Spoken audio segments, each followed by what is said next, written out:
recording, so I'm going to make sure I get that in. There we go.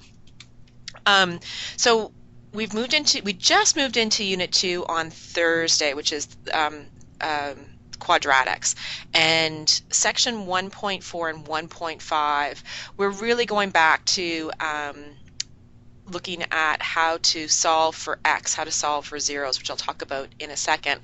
But when we move into 3.1, when we start graphing it, so next week I'll look more at 3.1, the graphing part, but we're going to use Desmos. Did you use Desmos in Math 1046, the www.desmos.com?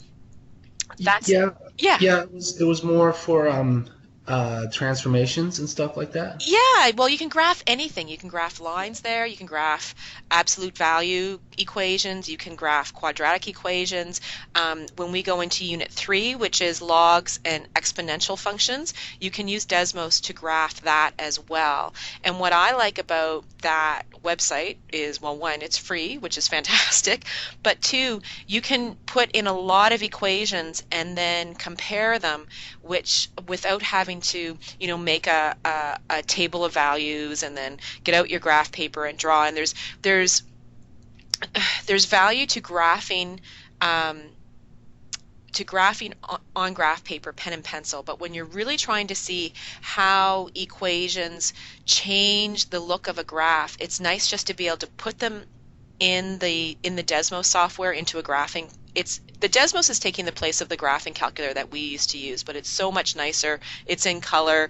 You can see, you can zoom in and zoom out, but it's a faster way of comparing different graphs without having to go through and doing the table of values, which is fantastic. So when we move into 3.1, using Desmos whenever you want, just so that you can see, check your answers, check if you're graphing things properly, and to see how things move. I love that software. And again, it brings back the idea of just doing things faster so that you can see how things change from equation to an actually graphed function. So it's neat to see how technology can help us gain a better understanding of what we're doing in math. So I love that.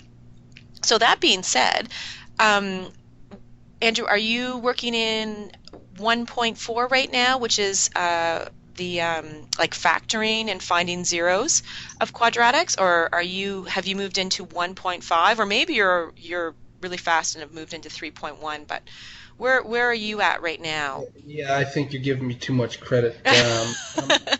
I'm still just working through 1.4. Perfect. That's exactly where you should be. This week is all about 1.4 and 1.5, so that's great.